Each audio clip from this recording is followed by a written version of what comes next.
There is a hashtag that we'd like you to use, and that is local for youth.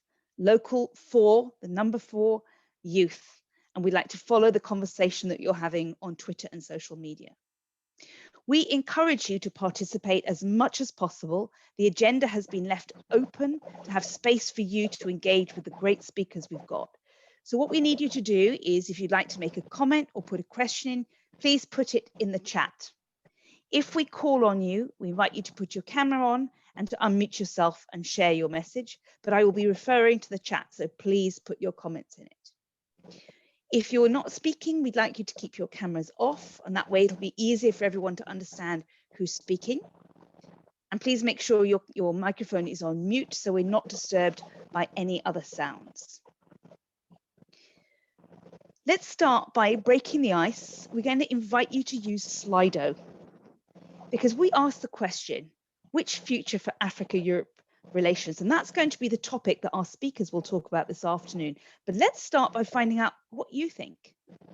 We'd like you to do, in one word, describe the future of the relationship between Africa and Europe.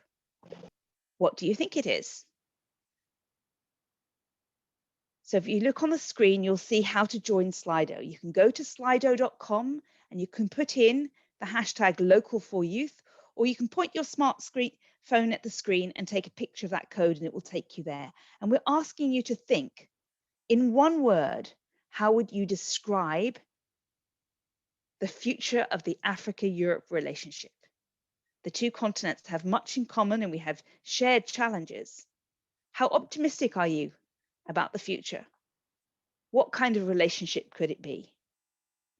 So please put in just one word and it will build a word cloud for us. So go to slido.com and put in EU for youth. Sorry, local for youth. Partnership is our first message. Thank you. Fruitful, interdependent and inspiring, collaborative. Some great words coming here. How you think about the future of the two continents could be together. Collaborative is clearly getting several votes in there, and cooperation. Innovation has been mentioned. Challenging, yes. Confident in the relationship. That's a great message. We're still picking up words from you. One word of how you think this could be: a win-win partnership, a green partnership, mutually beneficial, growing, sustainable, reciprocity. So lots of words coming through. Clearly, people have ideas about how the two continents could come together and have a greater impact on the global level. Sustainable, interdependent, balanced, led by youth, accountable. So we keep putting in your words here and we'll use this. Problematic. Thank you. Somebody's putting a very important reality check. We have issues. There are challenges for us to deal with between the two continents. And we'll have a frank and honest conversation this afternoon about how we can overcome that. What's the role of local officials? What's the role of young people in developing a new narrative that overcomes some of these issues? So we'll leave that open for a few more seconds to give a few more people a chance to give us the one word that describes the future of the Africa-Europe relationship.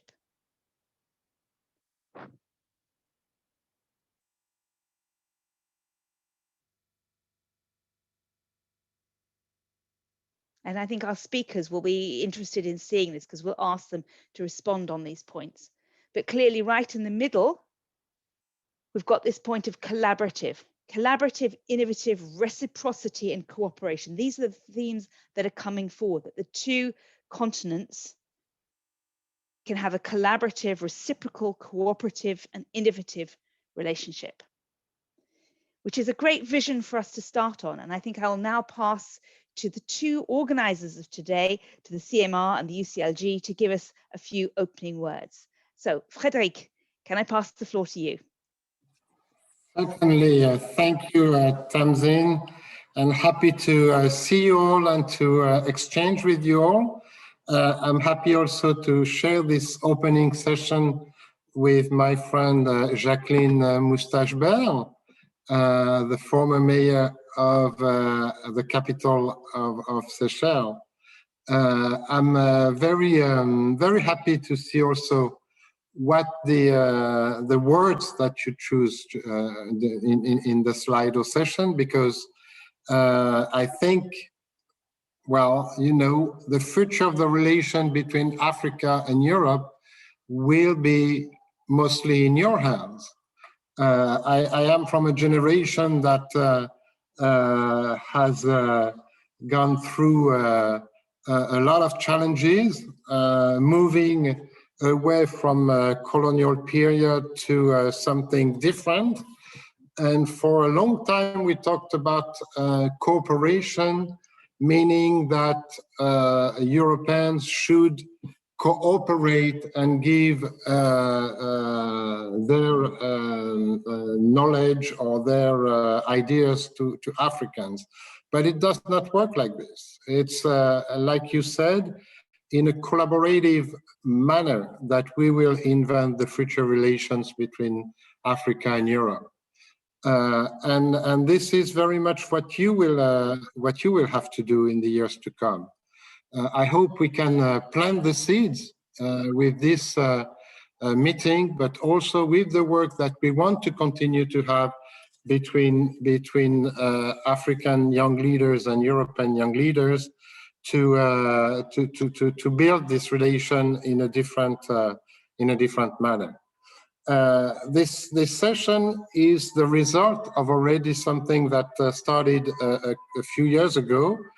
On the 28th of November 2017, there was the first Forum of Local and Regional Governments, Africa-Europe Forum in Abidjan in Africa, alongside with the African Union, European Union Summit of Heads of States. And this summit should have been organized this year in Europe, but due to the COVID, it has been postponed several times. I don't know if we have a date now, in fact, but anyway, we decided on that forum in 2017 to bring together leaders of local and regional governments from our continents, both our continents, to adopt a common declaration calling for local and regional governments and their representative organization to be systematically included and involved in the dialogue of the African Union, European Union partnership. Today's session marks the resumption of the dialogue between our two continents to further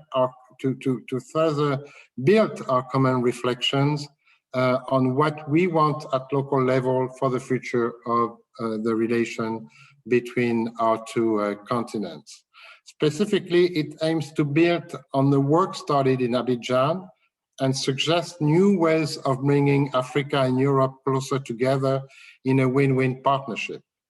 The outputs of this first conversation and all subsequent dialogues will help contributing to the work of African and European local and regional governments in the run-up of the next African Union, European Union Summit, and for the new strategies of the two grouping, the African Union and the European Union, in respect of the partnership to be built between our two continents. And we hope and we strive for this partnership to be inclusive in all aspects, for maximum of territories and stakeholders, and also, like it was mentioned in the little cloud of words, not to avoid difficult, challenging questions, because that's by confronting ourselves to realities, to the history, to the realities of our common history, that we can build meaningful and respectful relations between our continents and between our people. During those 2 afternoons, we will be sharing the stage with representatives of the European Union, young local elected officials, youth organizations, and several representatives and partners from the European and African continents. The occasion for us is to take the partnership to a new level, to work on challenges of joint interest in a spirit of friendship and commitment, but to also create the conditions for recognizing young people as agents for change and active partners to build better and more inclusively the relations between the two continents. Indeed, young people and young leaders, future leaders like yourselves, are the ones that will build the strengths of Africa, of Europe, and beyond. They have an incomparable drive to make a positive and long-lasting change in their home communities, but also at global level. As the present and the future of our societies, they can support decision-making at local level, and they are willing to provide effective responses to multiple complex social and global challenges. And some of those challenges, of course, include inclusion, social rights, climate change, education, gender equality, respect of minorities, and of course, the question of migration and the relations that we have together. Therefore, not only should we listen to them, but they need to be involved and need to be given the opportunity to take concrete actions and to sit at the decision-making tables, to fully engage in the discussions that affect them directly. Before giving the floor to my colleague, Jacqueline Moustache-Belle, I would like to conclude saying that we are eager to advocate and show how local and regional governments can contribute to strengthening the ties between Africa and Europe. But also, we need to stay mobilized and connected and get ready to work together with the current and next generation of leaders. And I know the work that is going on in the youth committee of local leaders in Africa and our own youth committee in CEMR. And it is very inspiring and it gives hope for the future. So again, thank you very much. Congratulations to Redouane and Lionel for preparing these meetings, and congratulations to all of you for being with us today. Thank you. And thank Jacqueline, you very much, Frédéric, for again giving us the context of just how important it is that young people are engaged in helping to co-create a new vision for the future. And that this is particularly important in Africa, where the population is so very young. And it's important that people have this opportunity to input at this time when we're pressing reset after the COVID pandemic to see what's next, what do we change, and how there's an opportunity for change that I think is quite unprecedented. Let me pass the floor to Jacqueline to also give some words of welcome on behalf of the other organisation part of this event and the UCLG. Jacqueline. Thank you, Madam Chair. Thank you very much. And it's a great pleasure to be with you as always. And I'm a bit slightly biased all the time. I would always send a special greeting to Frédéric. Bonjour, Frédéric. Hope all is good. And it is, of course, with great pleasure that UCLG Africa will share this platform with everybody else today. And we are all on the same page when I believe we talk about Africa and Europe and the value and the history of Africa and Europe. We have a very, very long history in whichever manner it started, but the two countries are not strangers to each other. And so be it, from our history, we've always had our youth interacting. When I say our youth interacting, we've had the European youth and our African youth, they've been interacting together. So before I even go any further, I would say that the future of the world is Africa, and we have Europeans as well.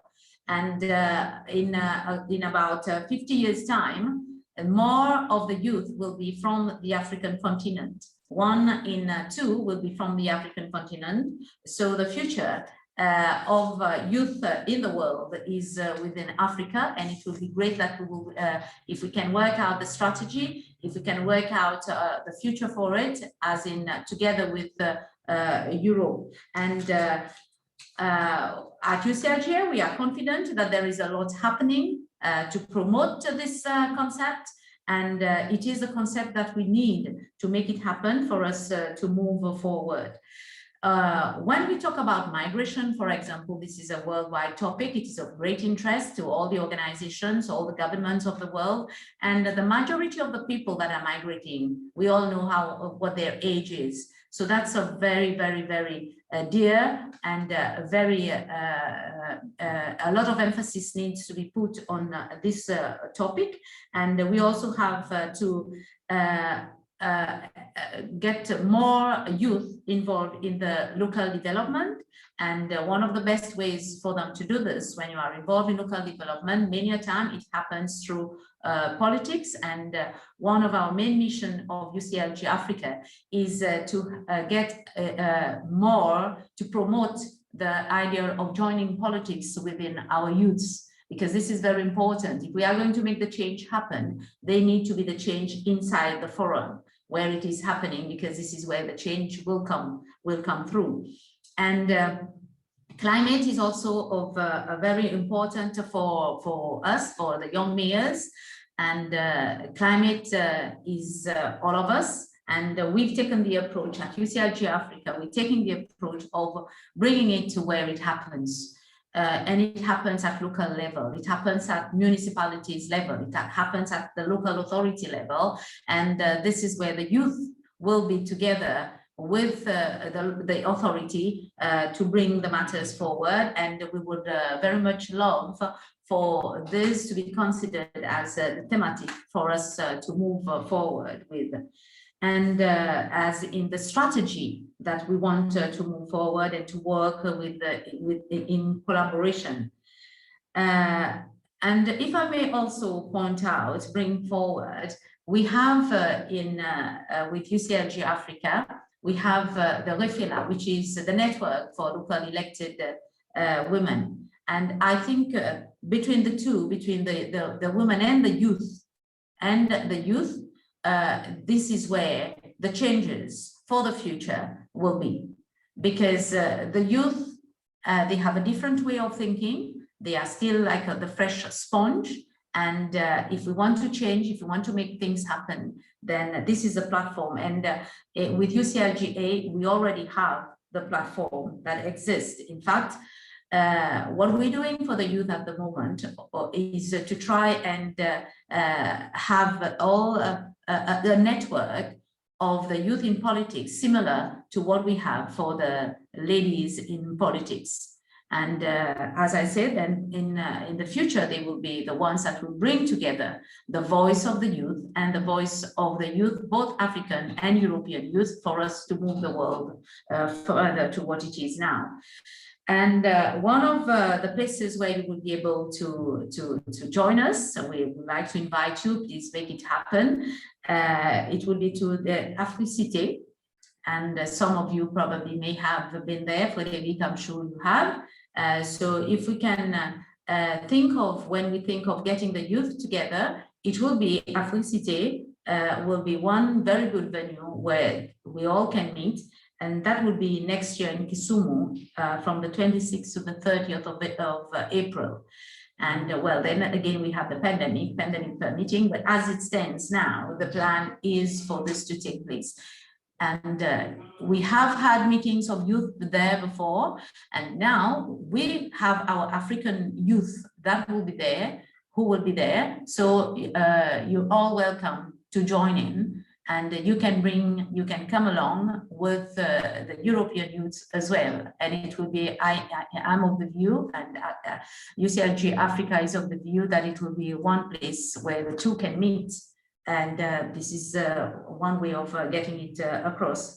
So there we are, Madam Chair. Thank you for the time. And it's been a pleasure to be on the platform. Thank you very much, Jacqueline, for those words of welcome. And yeah, you've been making the point that young people are the drivers of change. And this afternoon's session is based on a very simple theory, which is that the status quo, the current situation, is not acceptable. And we can imagine something better. If we can imagine it, we can communicate it. If we can communicate it, we can engage people. If we can engage people, we can get action and we can achieve change. So that's our basic theory for today. I think you'd all agree that over the last 18 months, the world has changed. The EU-AU summit was supposed to have been in October last year, and for obvious reasons, it was cancelled. The pandemic has overtaken everything. At one point last year, 90% of the world's learners, students and school children saw their education disrupted. 90% of the world's workforce saw their workplace disrupted one way or another. And it's very clear that we need big changes in the way that we live, work, play, engage, travel, etc. So we have a window of time where political attention is looking at how we do things differently. This is a moment for co-creation. This is a moment for young people's voices to come forward to help set the framework for the future. So this is a perfect time to explore, what do African young people and European young people dream about together? What could they co-construct? Where are there areas of challenge, problematic, as we showed in the word cloud? What could we build together to leverage the power of Europe and Africa for good and for a better outcome? And let's just have a quick look at that word cloud that we asked you to think about. We asked you to think of one word that would describe the future of the Africa-Europe relationship. And they're right in the middle: collaborative, innovative, cooperation, reciprocity. So when you stop to think about one thing that could characterize the future of Africa and Europe, it's collaboration. But collaboration, as Frédéric said, is on an equal basis, getting rid of all the past attitudes of colonialism and Europe has the answers and Africa should listen. This is a new relationship, and where the young people in Africa will be the largest proportion of the global youth population in the coming years. So young people's voices, particularly from Africa, need to be heard to shape the future. It's also an area where the power dynamic is different. So young elected officials have a key role, particularly at local level, because that's where the closest connection to citizens. Often at national level, it's a different generation. They tend to be older. So young local officials who come in because they want to power into politics because they want to change. How do you harness the energy of young people behind you and with you to achieve the change that you want to see? How can you feed up this energy and dynamic for change up to national and continent level? These are questions that we're going to explore together this afternoon. So thank you for sharing that word cloud, and we'll keep coming back to that because it's got accountability and challenging and innovative, creative, lots of words that we would need to explore together. I'm going to start by inviting Annica Floren to start talking to us. She's the acting head of unit for youth, education and culture at the part of the European Commission, DG INTPA for international partnerships. So Annica, you've got youth in the title of your job. So where do you see the role of youth in the new strategies that are being developed between Africa and Europe? How is there a space for youth to have an impact? Yeah, thank you, Tamsin. Hello, everyone. First of all, thank you very much for the opportunity to exchange with you here today, and for the contribution that local authorities bring to the EU-Africa dialogue, and in particular for gathering young people to the table. I'm also very happy to see that, Bitania Lulu Berano is among us with us today, and I would really like to congratulate you to the nomination as Youth Advisor to the EU Commissioner Jutta Urpilainen, and I'm really looking forward to our cooperation. So I think this is one step in the right direction. So looking at your question, I mean, I think you framed the challenges really well at the beginning here. The pandemic has put us even further off track from the sustainable development goals, and years of progress has been reversed. We've seen inequalities increasing rather than the opposite. And we have seen that women and youth are among those suffering the most when the economy has hit hard by the lockdowns. Schools have closed with the effect that the learning has severely disruptive, and the learning crisis that we saw is even worsening. The world has never been so young as it is today. As you mentioned, in Africa alone, 3/4 of the population is below 35. But at the same time, we see that youth are often excluded from political, economic, and social decision-making processes, and on matters that directly affect them and their future. So we think that Africa's young people have the potential to transform the continent's political, economic, and social prospects, but they need to have the means to do so. So youth need to have a recognized place in society. They need to have access to good education that will equip them with the skills needed to become active global citizens and to get a good job. So I think this is therefore a pivotal moment for our engagement with African youth. Investing in people, in particular young people, is of paramount importance for building an even stronger partnership between our two continents. So we recognize that young people are important actors of change, and this is why Commissioner Urpilainen has made youth participation one of her main priorities. Policymaking has to go beyond prescriptive statements regarding the future of youths by engaging directly with young people. So this engagement is often easier and makes more sense at the local level, where young people work for the communities and with local authorities that are in closer contact with civil society, and where there are possibilities of change and transformation really become real. So if we just look at how impressive the involvement of young people has been in many countries in response to the COVID-19 pandemic, thinking here about all the help with healthcare that came, young people that helped delivering food to elderly, or that countered fake news on social media. So looking more at the concrete opportunities that we see and how we can sort of move this forward. Well, I think first of all, we have to start at our own doorstep. And for this, we have the Development Education and Awareness Raising Program. Some of you know it, the DEAR program, by which the EU supports civil society organizations and local authorities to raise awareness and support active engagement of European citizens, especially youth, in addressing global challenges such as climate change and sustainable development. And all these activities will have an indirect effect on our partner countries as well. I think what we also need is to define a clear youth strategy in external actions to ensure that our actions work for youth and with youth. So we are planning to adopt the Youth Action Plan in the course of 2022 that will set out concrete actions that create real opportunities for youth and particularly young women. And this will include active participation in decision-making processes at all levels of democratic, civic, economic, and political life. So we are really looking at a paradigm shift from listening to engaging and from working for to working with. So we are already now taking the first steps of action to improve youth consultations. We are already setting up a global youth sounding board for the Commissioner Urpilainen, and but also local sounding boards in partner countries where the delegation can then have a more structured dialogue with youth. Another important point that I already mentioned is education, and education for all, including higher education and vocational training.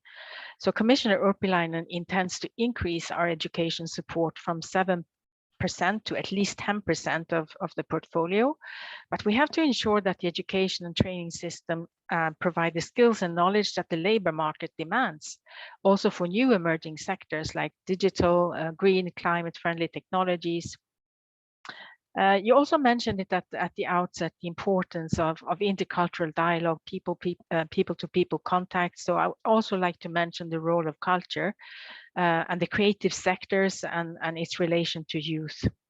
So in the EU's own policies, we recognize culture as an engine for sustainable social and economic development. And we often see that cultural enterprises provide jobs and employ a higher share of women and youth than other sectors. So as such, the cultural sector is an important element of empowerment of vulnerable social groups and fight against inequalities. So let me stop myself there. Thanks, Annica. You've given us lots of information about how the Commission is thinking it can broaden its engagement with young people, both at the structural level in terms of consultation mechanisms, but also in the way it looks at the budget and how programs are developed. Let me invite you, the audience, to start sharing your input with the chat. If you're an elected official, why did you go into politics? What did you hope it would allow you to change?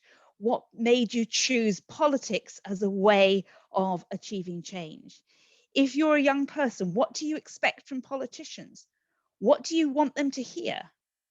What do you think would give you space to do the changes that you want? We're really focusing on this issue to see how local government can be a place of dynamic engagement with young people and a motor for change, because we're at a time of change. For climate change and for the pandemic, this is a moment to rethink what we do. So what can we do at local level? If you are a local official, tell us, what was your passion? What made you take the decision to say, I'm going to stand for office? I'm going to put myself forward because I could do something better. I could achieve change. If you're a youth activist or in an NGO, why did you choose that route? What do you want from your politicians? What are you expecting? These are all ideas we would love to hear from you. I'm now going to bring in our next speaker. And this is Bitania Lulu Behanu. You're a special advisor on youth for the Commissioner for International Development, Jyoti Uppilainen. We heard just how devastating the impact of COVID has been, particularly on women and girls. Many of them will never get back to education after their education and schooling was interrupted.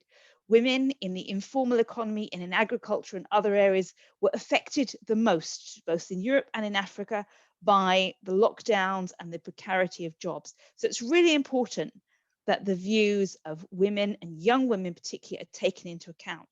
So how do you think you can contribute inside the EU machine to making sure that there is clear, strong messages from young women and that's taken into account? Thank you very much, Tamzeen. And thank you so much for the organizers for putting together this incredible discussion between young leaders and also people that are actually at the decision-making table. This practice should actually be very common, because in the future, youth-adult partnership is what is going to bring sustainable and lasting change. And thank you so much, Annica, for welcoming me into the role. It is such a huge honor to be selected from the Global Youth Pool to be the Special Advisor on Youth to Commissioner Jyoti Uppilainen. It also comes with a lot of responsibility, because I would be the voice for the African youth. So trying to address, not African, sorry, global youth agenda. So trying to touch up on what has been discussed already. We know that the future of Africa and Europe partnership lies on the hands of the youth, especially given that the African youth make up of the majority of the population, given the demographics and the potential that we see. The partnerships between the youth of the both continents will define the future of the partnership. What young people need is basically capacity development for them to get economic independence, and also to be heard and for their voices to be included in all programming and policy making processes. And of course, each young leader need to bring their own chairs to their tables. We can't just expect to be spots to be given to us, given that that has been the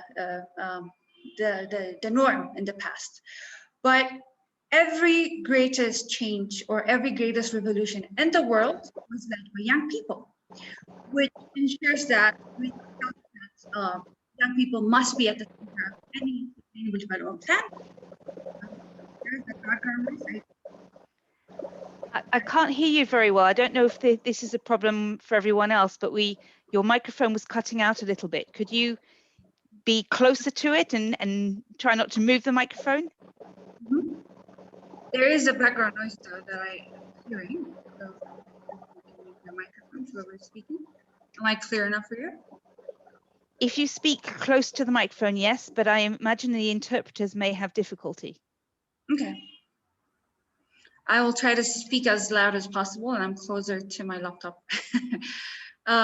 So you posed a question on how I will contribute for youth, not only to be heard, but to actually be empowered to take action.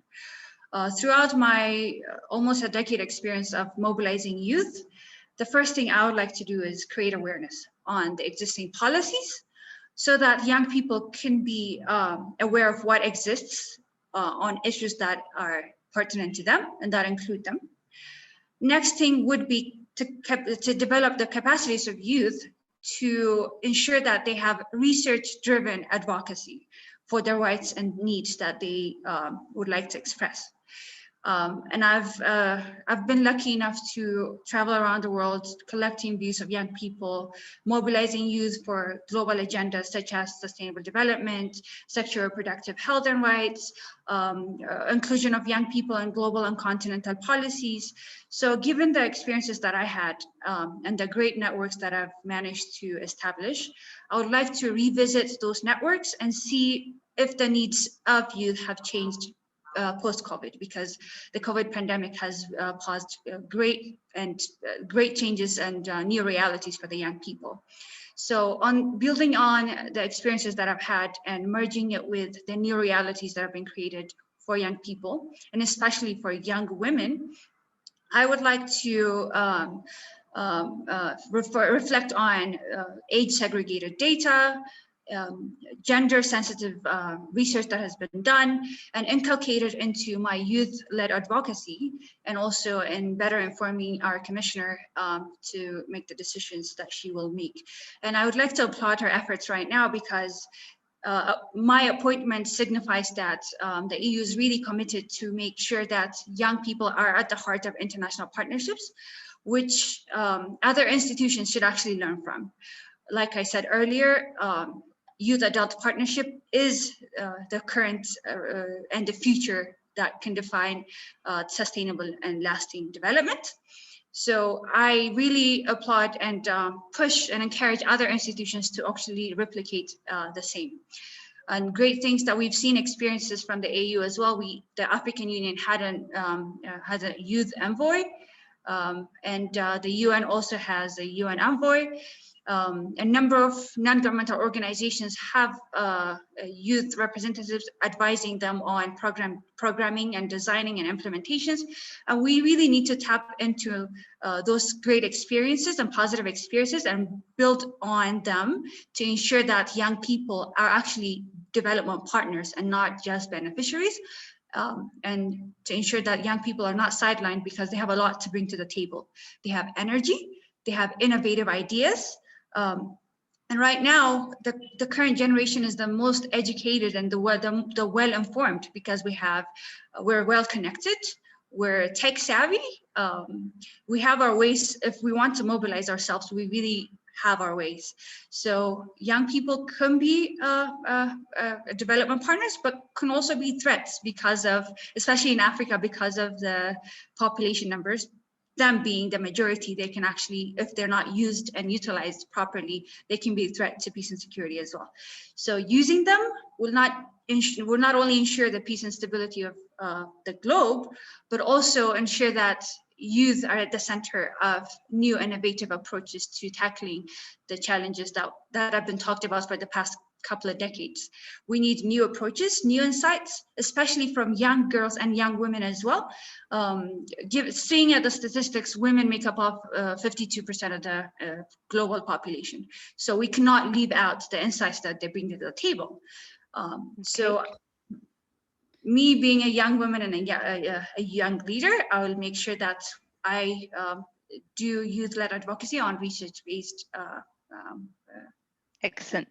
Thank you, Bitania. And I can see that you have a lot to contribute to the EU, and you have a real perspective about the different issues and challenges and why it's so important that young people have a way of engaging with the EU institutions. I'm still inviting the audience to interact with us using the chat. Please share with us, if you're a young elected official, why you chose to go into politics, why you thought that was a route that would allow you to change things.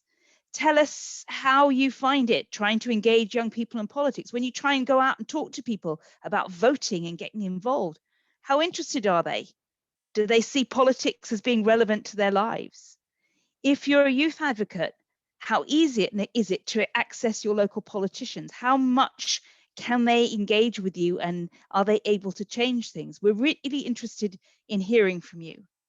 Let me bring in the next two people who are going to share some insights, and that's Adelaide Hirwe, the Secretary General of the Africa Union Diaspora Youth Initiative, and Daniel Ajudenio, the President of Generation Action Africa. He's also a member of the Common Futures Conversation at Chatham House in the UK. So Daniel and Adelaide, I've got a couple of questions for you. And the first thing I think is, how do young people contribute to having a more inclusive environment, just for them as individuals, but also for their environments? Adelaide, would you like to start us off? Sure, thank you very much, Tasnim, and I would like to start by thanking everyone and the organizers especially for having me today. So really, and thanks for all the contribution. I think it's already been mentioned, the contribution that young people do locally, from bringing food to old people during the pandemic to capacity building training that are organized very informally by young people on both continents, and even in when you look at more informal settings, such in refugee camps, you see that young people are also the ones that are organizing different initiatives or leading different initiatives. You can also point out, for example, the global movement for climate action that was led by young people themselves. The mainstream media try to put forward or centralize the discussion around one particular person, and young people wanted to make the discussion very inclusive and included different young people from around the world. And the different climate activists brought forward the different difficulty that they experienced locally, bringing the reality of their local communities to the global world. And that is the type of thing that young people are doing. As well, I think young people are also involved in different other obviously they have led other different movements and uprisings, such as the racial and social justice that has been mentioned already earlier, as well as democracy movements and other ones. I think what we should also highlight beyond what they're doing, beyond how they can do it, is also and also recognizing what they are doing is also what can be done to empower them to continue doing the work that they're already doing. And I think Bitania said it really well by saying we need capacity building. These young people are sometimes have very little resources and are still making the most with the little one that they have, to start movement at local level, to contribute to locally. And we need to empower them to do more with different type of resources by supporting them. I think one way to really support them is also recognizing that their initiatives are valid, instead of duplicating action, rather empower these different initiatives, support them and work together with these young people, rather than bringing new projects that are really detached from what they are bringing. Thanks, Adelaide. Daniel, let me come to you, because as part of this future conversations at Chatham House, maybe you have some insight into this, but do young people in Africa and Europe want the same thing? Do they have similar aspirations, or are there very different ideas about the future and different values? What can you share with us? Thank you very much, Tamzin, and thanks to everyone for the opportunity to engage in the conversation today. I think all thanks to COVID, the world has seen a better way for the future, which is cooperation. Over time, we'd have competition of economic might and power, but now we have people looking forward to a better world. But in creating a better world, we have identified that the youth is key. Looking at current statistics, Africa's current population sits around 1.3 billion people, and over 50% of that is made up of the youth. And globally, Africa's youth population is estimated or projected to be around 27% of the world's youth population, right? These are very, very important statistics that we must take into consideration as to how the future is going to look like. Sustainability is the topic that we are all speaking about, and it is very key to determining the future. However, in discussing sustainability, I think that we must look at the role of the youth, which is what we are looking at today. First of all, I would like to commend all the youths around the globe who are taking massive steps in combating the various challenges they are facing in their community. We also have youth-led organizations doing that also. We have platforms where the youth engage, like the Chatham House in the UK and the AU Youth Cooperation Hub. I think they've been amazing. But what can the youth still do? There's still more to be done, because as society evolves, we see new happenings in our society. So we must develop new solutions, innovation. So I think that the first step towards that, or one of the steps towards that, would be what the youth can do for the youth, right? What the youth can do for the youth. We have so many youths today who are well educated, who are aware of the happenings in their community, who have been able to go around the world, identifying and solving global challenges. The youth needs to go back to her community. The youth needs to go back to the grassroots. The youth needs to go back to the primary and secondary schools to educate this upcoming generation about what the world, what the future should be, and what the future can be, and what we can do to achieve that future that we desire. Education is paramount. We, the youth, we need to educate ourselves. Take, for instance, at the grassroots here in Africa, we need more information. We need increased education in universities, higher institutions, about sustainability and the future of the globe. Secondly, I think another very important point that we would look into is educating the youth about the importance of bilateral and multilateral cooperation.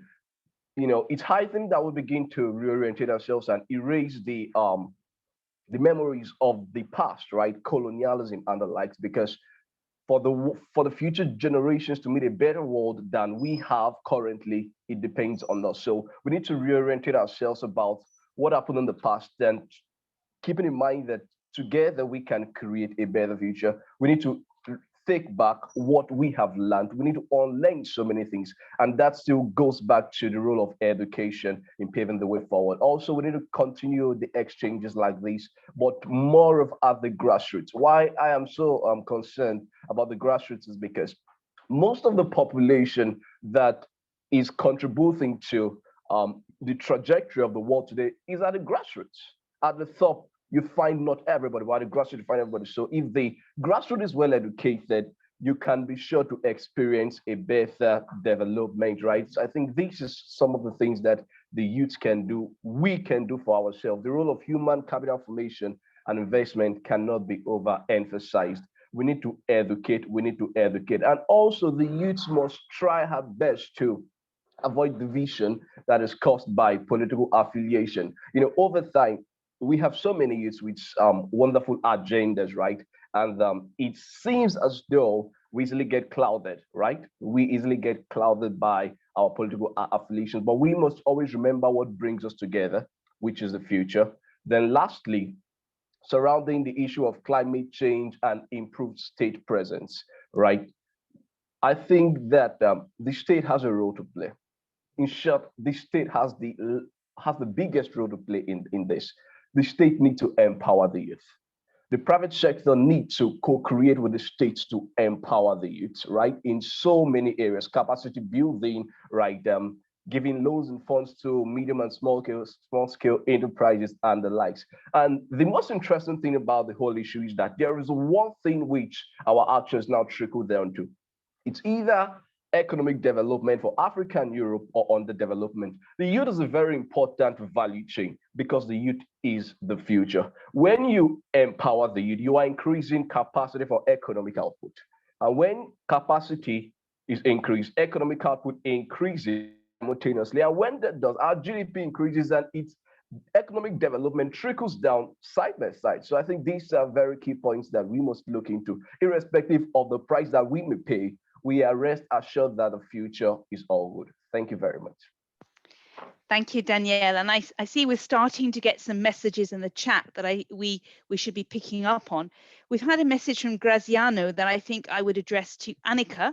If you can look at the chat, we have this question about the fact that, you know, the EU Youth Summits happens every 3 years, and it got cancelled last year, and the sort of plug-in initiatives that happen at the end, it's not enough.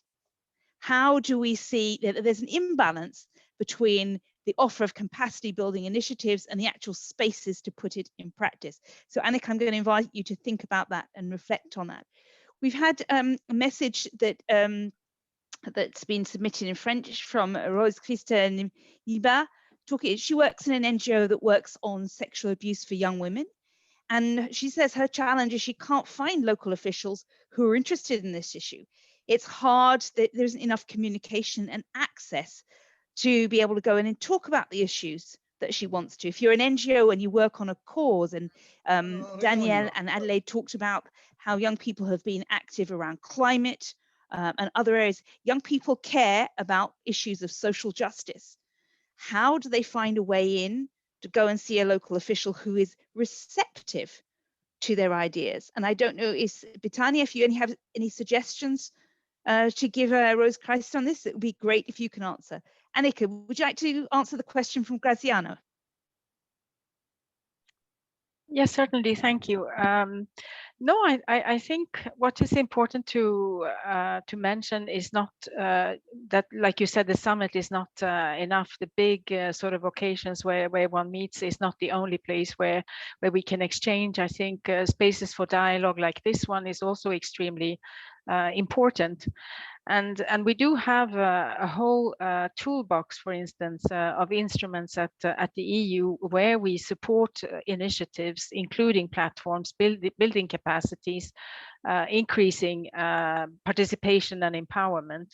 So I think we just we don't need to focus on only the big sort of summits that get a lot of attention, but also think about these other initiatives that bring the dialogue down more to the local level, and where we think that change can more easily happen. It doesn't happen at the big summits in the big rooms, in the big meetings, but it also needs to trickle down to the grassroots level to have any sort of chance of making an impact for the everyday citizen, for the everyday young person. So I think it's just a matter of having several spaces of dialogue, meaningful dialogue, to reach a larger audience, and in complement to these big summits that take place on a less regular basis. Thank you. Betania, do you have any suggestion that would help Rose Christ, because she said that it's difficult to find a local politician who wants to listen? And then I'll also come in and bring Frédéric in a moment. Betania. Thank you, Tamsin. So I would like to suggest that it's not just politicians that can make change. You can use the media to create influence. You can mobilize young people to voice out their needs and demands. And in my experience in Ethiopia, for example, there are a number of health organizations that work on sexual and reproductive health and rights that strongly advocate for gender-based violence, anti-gender-based violence actions.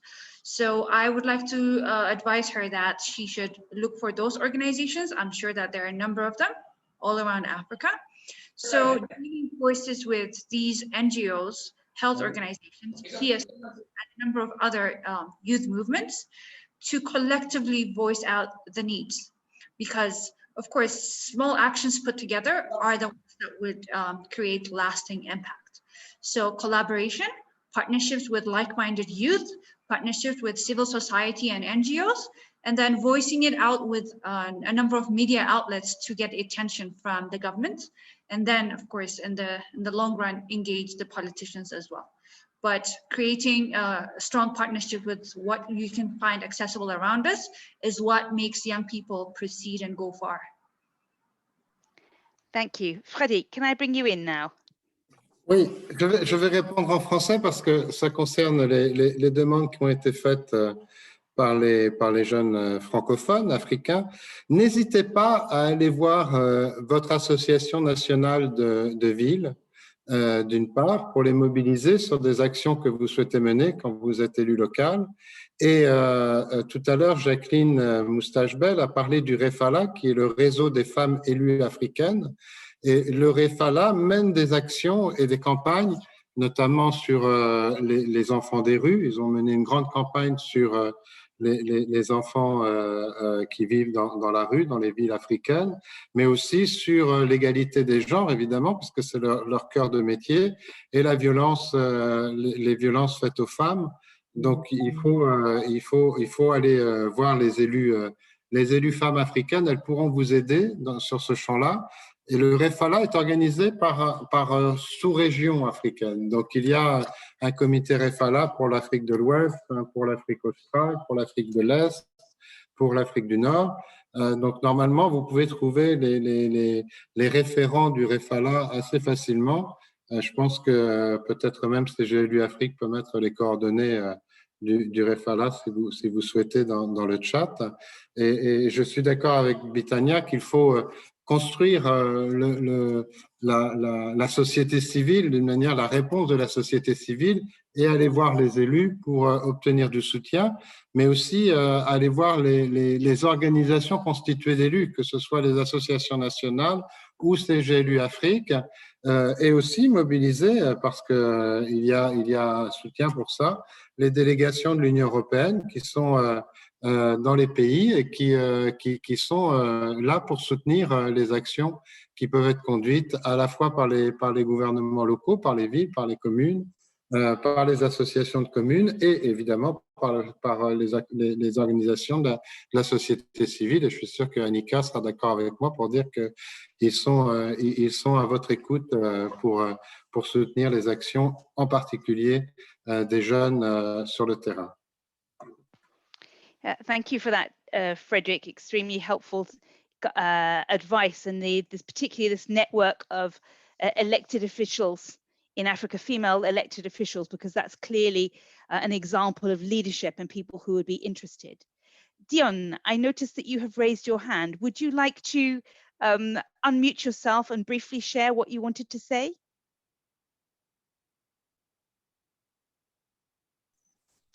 Oui, bonjour à tout le monde. Je suis ravi de pouvoir participer à cette rencontre de jeunes. Je m'en réjouis et je pense que c'est le début pour une longue péripétie de jeunesse qui doit pouvoir assister, accompagner nos jeunes frères. Je disais que cette problématique des jeunes, dans chaque continent, dans chaque pays, nous avons des problèmes de jeunes un peu différents.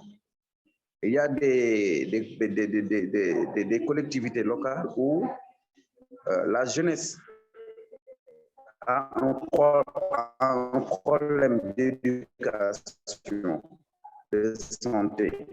Mais il y a dans des collectivités locales qui ont dépassé ce stade de répertorier dans chaque pays ou bien dans chaque zone quels sont les différents problèmes de jeunesse. Nous, actuellement, par exemple, au Sénégal, le chef de l'État actuel a mis beaucoup de programmes pour aider et accompagner les jeunes. Dans nos différentes collectivités, moi, je suis le maire de la commune de Pambal. À travers les programmes de l'État, on a pu créer de l'économie verte avec les jeunes. On a organisé les jeunes, on a pu faire des pépinières forestières pour qu'ils puissent contribuer au réchauffement climatique. Chaque 3 mois, nous nous organisons avec la direction de la Grande Muraille Verte. Au minimum, chaque 3 mois, nous reboisons 4 ou 5 hectares. Et en plus de cela, pour accompagner les jeunes aussi dans le cadre de l'économie financière, on a mis des lignes de crédit. Après formation, on met des lignes de crédit pour pouvoir les accompagner dans le cadre de l'entrepreneuriat et aussi dans le cadre de la prise en charge de leurs besoins. Donc, ce sont ces activités, je pense que si c'est pérenne, ou bien si on arrive à communiquer, surtout avec les jeunes. Vous savez, il y a beaucoup de jeunes qui n'ont pas accès à l'Internet. Donc, il faut les prendre en charge. Ces jeunes-là, on a besoin de se déplacer vers eux pour pouvoir communiquer avec eux. Ce n'est pas tous les jeunes qui ont accès aux plateformes des ONG ou bien aux plateformes financières pour pouvoir communiquer avec tout le monde. Il y en a dans des pays où l'accès Internet, ce n'est pas facile. Donc, qu'est-ce qu'on doit faire? Parce que je pense qu'il y avait un programme qui a été initié avec la directrice de la Case des Tout-Petits, Madame Thérèse Faye-Diouf, au niveau local. C'était quoi? C'était de réunir tous les jeunes dans tous les secteurs, dans tous les départements de ce pays pour pouvoir prendre toute une journée à essayer de savoir quelle est la problématique des jeunes dans chaque localité. Parce que si nous voulons globaliser tous les problèmes pour dire que tous les jeunes ont les mêmes problèmes, ça peut fausser le débat. Je pense que dans chaque localité, les jeunes de cette localité ont des problèmes un peu différents par rapport aux autres. Donc, ce serait bien d'identifier, comme on l'avait suggéré au niveau de la rencontre de Durban, on avait créé des associations dans les différents centres au niveau de l'Afrique. Il y avait l'association des jeunes élus de l'Afrique de l'Ouest, de l'Afrique du Sud, de l'Afrique centrale. Maintenant, je pense que c'est le moment d'aller dans chaque pays au niveau de l'Afrique aussi d'abord, d'installer ces associations là-bas pour qu'on puisse avoir une plateforme de communication. Cette plateforme va nous permettre d'identifier tous les problèmes des jeunes au niveau de l'Afrique. Et à partir de cela, nous pourrons avoir une liste très claire des différents problèmes de la jeunesse africaine. Parce qu'on ne peut pas régler le problème des jeunes sans pour autant savoir quel est le vrai problème réel dans chaque... Parce que les problèmes des jeunes, ça différencie d'un pays à l'autre. Dion, donc, ce serait bien de faire la différence et de continuer de faire le plaidoyer. Mais aussi, j'aimerais que dans les instances de décision, par exemple le G7, le G5 ou bien les associations mondiales, qu'on puisse avoir une représentativité de jeunes. Thank you, Dion, for your input. That's really helpful. Communication des G7, ils n'ont pas parlé de la jeunesse. Ils ont parlé du Covid, ils ont parlé de la récession, ils ont parlé de l'économie, mais quelle est la place de la jeunesse dans tout ça? Thank you, Dion. That's quelle est very la place helpful. de la jeunesse dans tout ça? Donc, Dion, we're out of time. Thank you. It's so great to hear from a young elected mayor who's so passionate about going out and speaking to young people and also recognizing the job of the mayor to go to young people where they are and recognizing that they don't all have internet, and it's a real openness from elected officials, and that's great. And you've given me a nice bridge to introduce our next two speakers who are themselves elected officials. So let me introduce Semal Bass, the municipal councillor from a part of Ankara and a member of the CMR committee of the young local and regional elected representatives, and Thérèse Faye-Diouf, the mayor of a municipality in Senegal and a representative of the Yellow Network in the West Africa region. We've just heard there from Dion about the importance of elected officials going out and engaging with young people and understanding what their different needs are and how to hear from them. You've both stood for election yourselves, so you have decided to translate your desire for change into political action. Tell us how you do that. How does being elected allow you to make change?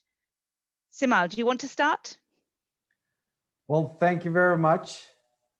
I hope you can all hear me well. And first of all, I would like to thank to the CEMR and UCLG Africa for organizing this meeting. And coming from an actually non-EU member country, but accession one, the inclusiveness of the CEMR makes me proud and happy that our association is stronger together. The EU-Africa partnership, from our perspective, is also very important and has some political ground over the last 2 years. But the exchange between two countries has been for over centuries, actually. To be honest, this political ground for the continental partnership was one of the most major outcomes for the Juncker's term. And also it's very promising to see how Madame Ursula von der Leyen is sort of pledging her support and leadership for this program as well. What I very much liked about this partnership is the phrase of a sister continents, because coming from the local perspective, we as the local authorities also use the term of sister cities for those sort of partnerships. So it's very happy to see this partnership is sort of moving and also involving local authorities, but also youth is the cross-cutting theme.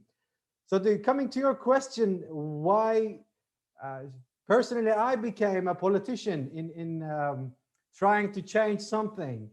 I mean, Frédéric knows me for quite a long time. I was actually working as an expert for the international relations and attending many of the discussions.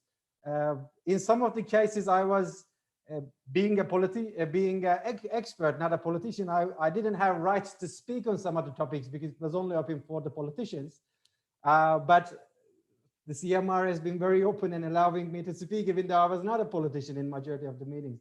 But then I realized that if I was a politician, I could actually make my statements, the things that I thought important, and make my voice heard in the organizations that I know how it functions, such as the CEMR, such as the UCLG or the Council of Europe Congress. So what I really thought that my input as a politician coming to those city networks, working in those organizations that bring cities together, so I could actually add something, or I could actually add my ideas, my approach to the sustainable development. So that's what actually kept me sort of moving in this political career.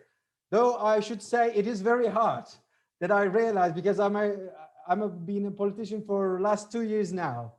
Majority of the things that I thought easy, now I realize it is very hard. Now I start to understand sometimes mayors were reacting in a different way. Sometimes I was working with the councillors and they were reacting in a different way. Now I realize why they did that. So I should also say the politics is quite a tough job, but it is also very promising to see your ideas actually coming to life.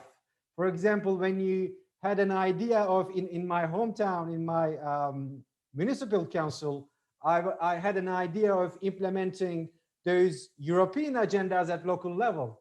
And I happened to persuade my mayor, happened to persuade my municipal council on such as building some European activities, such as European Local Democracy Week, such as European Mobility Week, in all those activities, implementing some European projects, partnering with organizations from Europe, cities from Europe. So all those became a reality, and I sort of had the opportunity to be part of them. So that actually motivates a lot on being a politician and working with young people.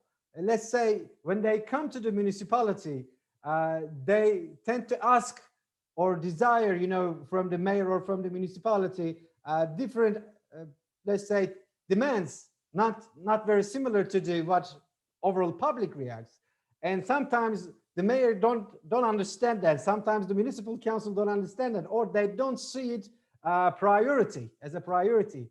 Now, where the young local politicians comes in, they actually sort of translate that information from the young people and then put it in a municipal context and try to persuade to local leaders such as mayors or the municipal council that we should actually do this. We should actually listen, because when we sort of, as a municipality, sometimes we create programs or projects and then we go in conventional way. For example, there was one idea of getting young people to read the newspaper. That was one of the idea from the municipal bureaucrats. They said, okay, let's create a, let's create a project to involve youth people to read more and read the newspapers. Then we sat down and said, look, this project is going nowhere because young people, they use social media to get the news. They don't read the newspaper anymore. Because in the morning, for the young people, let's say if there is a topic, that topic is consumed in 2 hours. They don't wait it to print it on the newspaper for the next day. They go over another 5 or 6 topics in the same day. So the newspaper is not a current trend anymore. So therefore, let's say the municipality was sort of implementing completely unnecessary project for it. So that's where the young politicians comes in. And one sort of final remark of what we need in this partnership between Europe and Africa, if you allow me. As an EU projects expert, we also know policy comes with a financial support. Generally, this is the idea of European policies. They also be supported with the financial assistance. So what we also need as young local politicians, financial from the European Union that would support cooperation and let's say town twinning activities, activities such as European Solidarity Corps that would allow voluntary work in Africa or voluntary work in Europe for the African youth. As you said, not only big events such as big annual congresses, but also something coming from the grassroots, which could only happen with the projects that would involve youth and the local authorities. Thank you very much. Thank you, Semal. I can see that we have a couple of people who would like to come in. I promise we'll come to you in a few seconds. But first, let me invite Therese to share with us your vision about why you went into politics, what you wanted to change, and how you've managed to bring the energy of young people in your municipality.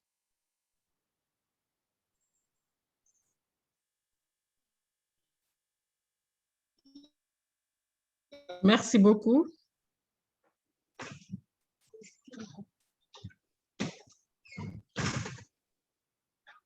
Bonjour tout le monde. Voilà, merci beaucoup. Je voudrais vous remercier pour cette initiative extrêmement importante pour la jeunesse africaine et celle européenne. Et remercier Lionel, Emmanuel et tout le management de ces jeux-là, M. Mbassi. Je suis très heureuse quand même, après bien sûr notre rencontre comment dirais-je, d'Afrique du Sud au mois de novembre dernier, d'avoir cette opportunité de partager avec les jeunesses de l'Europe notre expérience. Je pense que tout le monde le sait, aujourd'hui, si nous allons vers les statistiques, on peut dire qu'au plan africain, plus de 60% de sa population est jeune. Et au Sénégal également, nous pouvons dire que plus de 60% de la population également est jeune. Et c'est la raison pour laquelle je pense que les gouvernements ont compris qu'il faut impérativement un changement de paradigme pour effectivement répondre aux aspirations des jeunes, qui souvent sont considérées comme étant des aspirations très dures, exigeantes, mais qui me semblent être logiques et raisonnables. Parce que pour une population majoritairement jeune, effectivement, il faut que les dirigeants sachent que l'avenir de nos sociétés et même le présent de nos sociétés se conjugue avec la jeunesse. Et c'est la raison pour laquelle moi, Thérèse Faye-Diouf, je suis sociologue de formation. Je suis également maire d'une commune qui s'appelle Diarer au Sénégal depuis 2014. Et aujourd'hui, nous allons au Sénégal vers les élections locales en janvier 2022. Et je salue mes amis avec qui je partage ce panel, les Sénégalais, les jeunes maires comme Moundoy et mon ami Cheikh Mbacké Dione et d'autres jeunes aussi qui sont des maires. Au Sénégal, nous avons une trentaine de jeunes qui sont des maires qui, quand même, qui contrôlent des municipalités. Et nous avons également un conseil municipal, un conseil de département qui est dirigé par un jeune. Et ça, quand même, peut-être c'est pas important, mais c'est quand même un signal sur l'énergie que dégage la jeunesse sénégalaise. Et je pense que ça peut être également le reflet pour d'autres jeunes. Et aujourd'hui, pourquoi la jeunesse doit être au rendez-vous des collectivités territoriales? Parce qu'il y a beaucoup d'initiatives sur lesquelles, pour que ça marche, il faut un engagement de la jeunesse. Les initiatives sur le changement du climat, il faut que l'on sache que Aujourd'hui, c'est des préoccupations qui, une fois résolues, ça va impacter directement et positivement sur le niveau quand même de vie de nos populations, les conditions également de nos populations qui majoritairement sont jeunes. Aujourd'hui, on peut aussi parler, par exemple, dans la commune de Diaref où je suis, pourquoi j'avais décidé à l'époque de briguer le mandat de cette collectivité. Certes, je suis jeune, je suis également une femme. Nous savons qu'au Sénégal et un peu en Afrique, il y a ce que nous appelons ces représentations sociales qui pèsent sur nos épaules, c'est-à-dire on limite tout le temps, on est jeune, on ne doit pas faire ceci, on est femme, on ne doit pas faire cela, parce qu'il y a tout le temps cette tradition qui nous empêche, qui constitue un handicap pour la jeunesse africaine. C'est la raison pour laquelle il faut d'abord que ce soit tous les acteurs culturels, traditionnels de la société, mais aussi gouvernants, qu'ils sachent que pour changer un cap vers l'avenir et aller vers le sens de satisfaire les aspirations de nos populations, il faut effectivement qu'on comprenne que nous sommes au 21e siècle et que ces questions de femmes ou de jeunes, je pense que ne sont plus un débat, ne doit plus être un débat. Le débat, c'est quoi? Comment renforcer l'éducation au niveau de la jeunesse? Comment renforcer la compétitivité au niveau de la jeunesse avec l'entrepreneuriat, avec aussi les initiatives comme le mouvement associatif, parce que c'est à travers ces initiatives locales qu'on parvient à faire un développement. Aujourd'hui, en tant que jeune, en tant que peut-être mère, j'ai eu à diriger une agence nationale de la petite enfance et de la case des tout-petits. Aujourd'hui, je suis l'administratrice du Fonds de garantie des investissements prioritaires au Sénégal. Nous savons comment nous pouvons impacter dans nos communautés. C'est une commune qui n'est pas du tout riche. C'est une commune qui a presque 32 000 habitants. C'est une commune qui a presque 23 villages et 73 000 hameaux. Où en 2014, au moment où je prenais la commune, il n'y avait pas du tout d'électricité, sauf 3 villages. Aujourd'hui, avec les programmes que l'État est en train de mettre en place, le président Macky Sall, nous sommes parvenus à électrifier les 17 villages et il ne reste que 3 villages. Et pour parler des questions d'Internet ou pour certaines questions liées au développement, je pense que l'accès à l'électricité est extrêmement fondamental. Autre chose aussi, c'est l'éducation. On ne peut pas développer une société sans l'éducation. Et c'est la raison pour laquelle, quand nous sommes venus, il faudrait réduire ce gap qui existe quand même entre le monde rural et les villes. Au niveau des villes, nous avons la question de l'éducation qui est presque réglée, même au niveau préscolaire. Au moment où nous, dans le monde rural, nous jugeons que certaines questions liées à l'éducation, c'est un prestige, alors que ce n'est pas le cas, c'est une nécessité. Et c'est pourquoi nous avons construit pas mal d'écoles. Nous avons aussi accompagné les femmes à travers les projets entrepreneuriat, mais nous avons surtout aussi compris, pour épanouir la jeunesse, il faut les stades municipaux. Et après cela aussi, il y a ce que l'on appelle comment créer des synergies pour assurer ce que l'on appelle la solidarité intergénérationnelle entre adultes et les jeunes.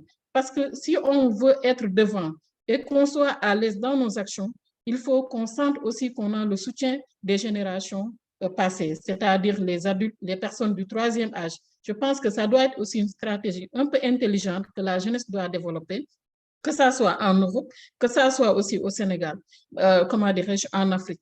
Parce que l'expérience, elle est importante et nous, jeunes, nous avons besoin de cette expérience des adultes. Et je pense que c'est le sens même de cette rencontre. Et si je reviens un peu aux initiatives de façon globale, je pense que c'est extrêmement important d'avoir ces rencontres périodiques qui nous permettra de poser les gages d'une interconnexion entre jeunesse de l'Europe et jeunesse d'Afrique, d'échanger sur nos réalités, d'échanger sur ce qui est, sur ce que nous pouvons considérer comme étant nos points de différence et qui peut être la richesse de cette interconnexion-là. C'est extrêmement important. Autre chose, bon, pour terminer, je voudrais vous dire qu'aujourd'hui, la CGLUA a mis en place le réseau des jeunes élus d'Afrique et je pense qu'il serait extrêmement important aussi, à l'image de ce que nous avons sur le réseau des jeunes par zone, qu'on essaye d'avoir un cadre de connexion entre la jeunesse européenne et la jeunesse africaine, à l'image des conclusions qui ont été arrêtées au niveau du sommet pour la jeunesse à Abidjan de l'Union africaine et de l'Union européenne. Merci beaucoup de nous avoir permis de parler de notre expérience, mais aussi de parler de ce que nous sommes en train de faire. Je vous remercie et félicitations à ces jeunes. Merci. Thank you very much, Thérèse, for your insights and for sharing what you've managed to achieve as a mayor in your town to electrify things. We have a challenge, ladies and gentlemen. There are 6 minutes left, and I have 3 people who would still like to speak. So I'm going to invite them to speak as briefly as possible. So we have Diallo, we have Adelaide, and we have Modou. So you have 2 minutes each. Diallo, would you like to unmute?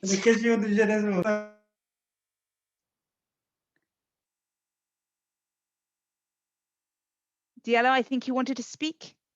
If not, let me pass to Adelaide and you can prepare yourself, Diallo. Adelaide. Right, thank you very much, Tasneem. So I didn't get a chance to really discuss one key actor that I think it's really important in the development of Africa. It's always brought up, but it's really absent in the text, and that's the diaspora.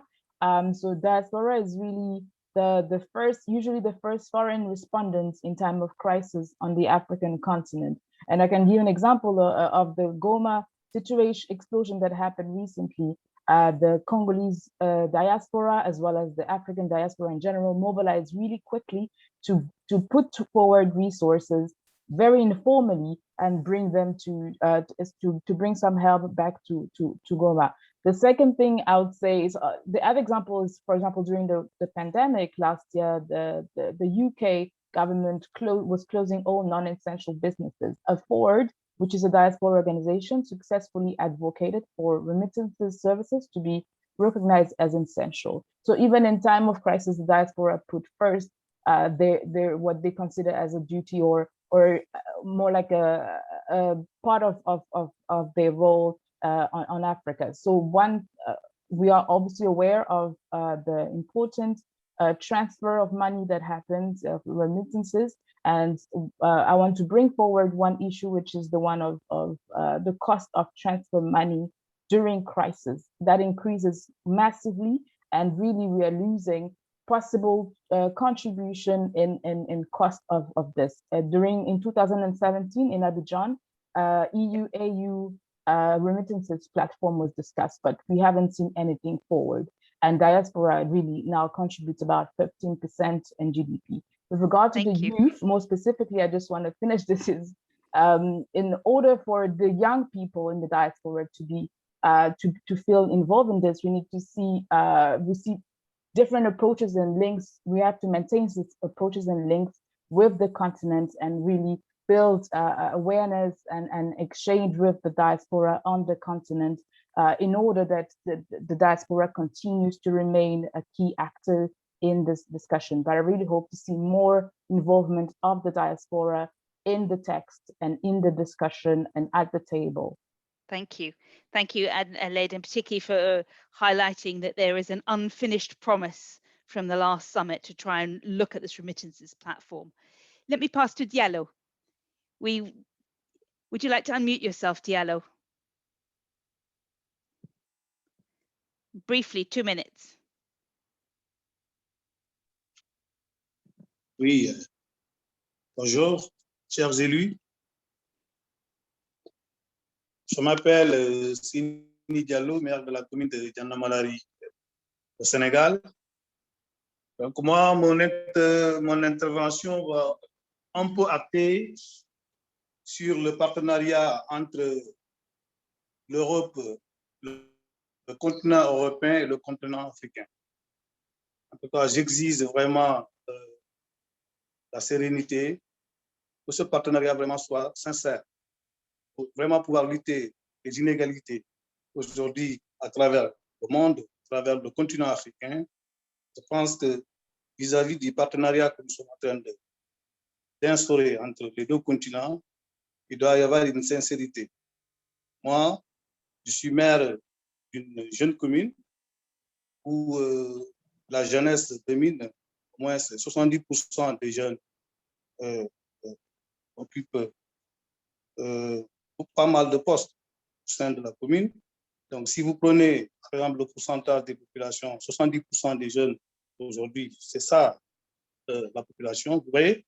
Donc, on ne peut pas comprendre en ce moment, au moment du 20e siècle, où le monde vraiment, à travers le monde, on voit certains pays comme le Sénégal, hein, où vraiment des jeunes ne peuvent pas avoir accès à l'emploi, des communes n'ont pas accès à l'électricité. Donc, vous voyez ce que ça fait. Donc, ça freine un développement. C'est-à-dire que les jeunes ne peuvent pas s'identifier, ils ne peuvent pas étudier, ils ne peuvent pas vraiment se soigner, ils ne peuvent pas aussi se développer. Donc, voilà pourquoi je dis, aujourd'hui, il faut vraiment une sincérité dans le partenariat entre l'Europe et l'Afrique. C'est-à-dire qu'aujourd'hui, si nous devrions faire un partenariat, il va falloir faire en sorte que les deux parties, au moins, quand même, puissent bénéficier pour pouvoir développer, instaurer un développement durable dans les différentes localités. Donc, moi, dans ma commune, depuis que je suis arrivé, 2014, quand même, j'ai fait en sorte qu'aujourd'hui, les jeunes soient formés. La formation professionnelle avec un projet Cal emploi qui nous a permis de former autant de jeunes pour les donner de l'emploi dans la conduite d'engins agricoles, de la maintenance, dans l'irrigation, dans l'électrification, dans la transformation des fruits et céréales locaux, surtout les femmes. Donc, on a quand même instauré pas mal de projets pour accompagner les jeunes. Donc, si par exemple, le partenariat entre ces deux puissances, par exemple, ces deux continents, n'est pas une réalité, donc les jeunes vont continuer à immigrer en Europe tout en croyant qu'aujourd'hui, c'est l'Europe qui est la destinée vraiment pour se développer, alors qu'on peut rester chez nous et se développer. C'est parce que je dis aujourd'hui que le partenariat que nous sommes en train d'instaurer entre le continent européen et le continent africain n'est pas sincère. Il faut que les chefs d'État et de gouvernement se respectent et ils nous respectent aussi. Donc, on nous donne vraiment ce qui va nous permettre de développer nos communes à la base. Le Sénégal, dans son ancien, donc jusqu'à la base. Donc, aujourd'hui, moi, je suis tout à fait vraiment content d'assister vraiment à cette plateforme. Je vous remercie et vraiment, je demande à ce que vraiment qu'on essaye quand même de régler cette problématique de partenariat, de régler l'inégalité sociale qui règne à travers le monde. Hein. Donc aujourd'hui, c'est ça le souci. Vous allez voir, à partir de 2014, c'est une révolution de jeunes hein, qui sont en train de converger vers la politique pour essayer de changer les choses. Parce qu'aujourd'hui, la jeunesse est en train d'avoir une certaine mentalité pour développer, pour installer un développement durable dans leur localité. Donc voilà pourquoi j'appelle, je lance un appel solennel au gouvernement de l'Union européenne, de l'Afrique, d'instaurer vraiment un partenariat serein, vraiment qui va permettre aux populations de bénéficier de ces fruits de développement durable. Je vous remercie. Thank you very much, Diallo, for that call for a balanced and sincere partnership. I think we need to close our meeting because we're already out of time. Danielle, if I could invite you to briefly, and I do mean brief, 1 minute. Danielle. Thank you very much, Tamsin. Thank you very much. So I'll be very brief. I think two major points I want to highlight is, sorry about that, solving the issue of unemployment, especially in Africa, because we realize that the level of brain drain has been massive and it's been contributing to the migration, right, issues currently in Europe. So I think AU and EU need to look for better ways to solve unemployment, especially in Africa. Then secondly, I think the onus still rests on the AU and EU to develop better ways of mutual cooperation. So, and I think very well that the AU Cooperation Hub can increase and widen her base in order to accommodate more people from the grassroots. Thank you very much for this opportunity. I really appreciate it. Thank you. I know that there were a few more people that wanted to speak, but we have really come towards the end of our time. And let me encourage you to come back tomorrow afternoon, because we want to pick up on this energy and see where we go together, what topics we should prioritize in our work. And I heard a lot about education. I heard about sustainable development and climate. I heard a lot about agriculture. We talked about electrification and energy. We talked about empowering young people. So loads of ideas in our conversation today. So can I invite you to come back tomorrow afternoon full of energy? We will start again at 2:30 tomorrow afternoon, and we will take some of these ideas and turn them into concrete plans that we can collaborate on. And as a reminder, we're planning to see what the two networks and the two continents could do together in the time between now and next February or March, when the AU-EU summit will be planned. And we want to have a strong visibility for local authorities, and particularly with the voice of youth. So I want to say a warm thank you to all of our speakers. I apologize if you wanted to speak and we couldn't get to you this afternoon. Please come back tomorrow and we'll have a chance to talk more. Thank you, goodbye, and see you tomorrow.